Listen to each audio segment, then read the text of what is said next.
Hello everyone, আসসালামু আলাইকুম। সবাই কেমন আছেন? আশা করি সবাই অনেক ভালো আছেন। আলহামদুলিল্লাহ, আমিও অনেক ভালো আছি।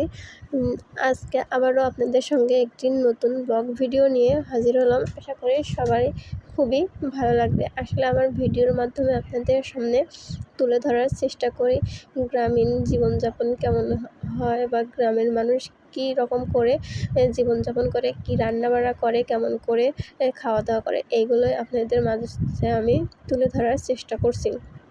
প্রথমেই দেখতে পারলেন আমার শাশুড়ি ডিম এবং আলু ও সিদ্ধ করতে দিয়েছে। আসলে আমাদের উত্তরবঙ্গের মানুষের এই ডিম আলুর ঘাঁটিটা একটা বলা চলে প্রাণের খাবার, আবার ঐতিহ্যবাহী খাবারও বলা চলে। এই উত্তরবঙ্গের মানুষ এমন কোনো মানুষ নাই যে এই খাবারটা খায় না। আর আসলে যখন আমার মুখে রুচি থাকে না বা কোনো কিছু খাইতে ইচ্ছে করে না বা কোনো কিছু রান্না করতেও ইচ্ছা করে না, আইডিয়া পাই না রান্না করার, তখনই আমি এই ডিম আলুর ঘাঁটিটা রান্না করি।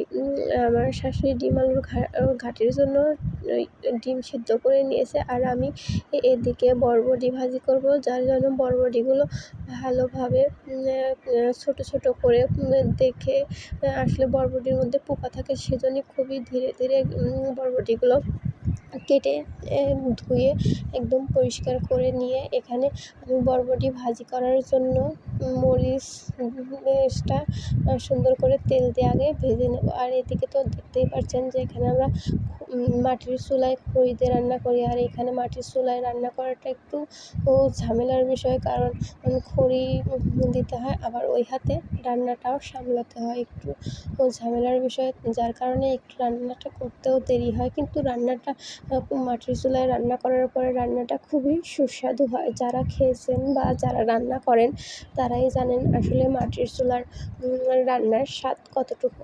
এখানে আমার মরিচটা ভালোভাবে ভাজা হয়ে গেছে, তারপরে আমি এখানে পেঁয়াজ কুচি করে দিয়েছি এবং বরবটি কুচিগুলো দিয়ে লবণ এবং হলুদের গুঁড়া দিয়ে ভালোভাবে ধীরে ধীরে ঢাকনি দিয়ে ভেজে নেব। এই ভাজির মধ্যে আমি কোনো প্রকার পানি ইউজ করব না, পানি ইউজ করলে ভাজিটা নরম হয়ে যাবে, যার কারণে আমি এখানে সুন্দর করে পোড়া পোড়া করে ভেজে নেব। এদিকে আমার শাশুড়ি ডিম এবং আলুটা ছিলে নিচ্ছে, আর আমার মেয়ে তো দেখতেই পাচ্ছেন কি দুষ্টু, ও একটা করে আলু ছিলছে, ওইটাই নিয়ে খাওয়া শুরু করে দিয়েছে। ওইদিকে আমি একটু অন্য কাজ করছি। আমার শাশুড়ি এসে এই যে বরবটির ভাজিটা সুন্দরভাবে নেড়েচেড়ে দেখছে যে সব কিছু ঠিক আছে কিনা। ভাজিটা হওয়ার পরেই ওই কড়াইতেই আবারও তেল দিয়ে ডিমটাও সুন্দর করে ছিলা হয়ে গেছে, তেলের মধ্যে হালকা একটু হলুদ গুঁড়ো দিয়ে ডিমটা ভেজে নেবে। তেলের মধ্যে হলুদ গুঁড়ো দিলে পরে ডিমের কালারটা একটু সুন্দর আসে।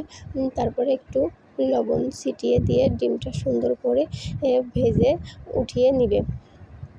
ডিমটা ভাজা হয়ে গেলে ওর মধ্যেই এই পেঁয়াজ কুচি দিয়ে হালকা ব্রেস্তা করে নিয়ে তারপরে পানি দিয়ে মশলা দিয়ে আলুটা আর ডিমটা দুটাই একসঙ্গে ভালোভাবে কষিয়ে নেবে। এখানে ডিম আলুর ঘাঁটির মধ্যে কষানোটাই মেইন এখানে।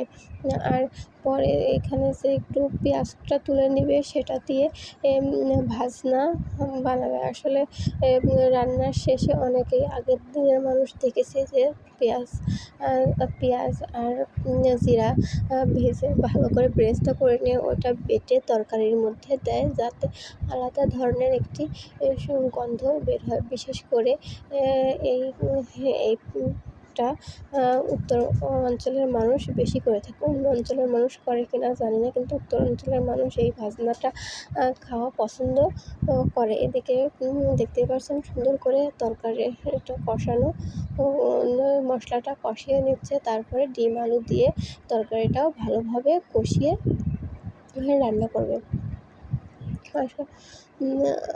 এখানে আমরা হয়তো আর 2-3 দিন পরেই চলে যাব। আর আপনাদের সঙ্গে এ ধরনের ভিডিও শেয়ার করা হবে না। তবে আমার বাসায় কী করি না করি সবই শেয়ার করব।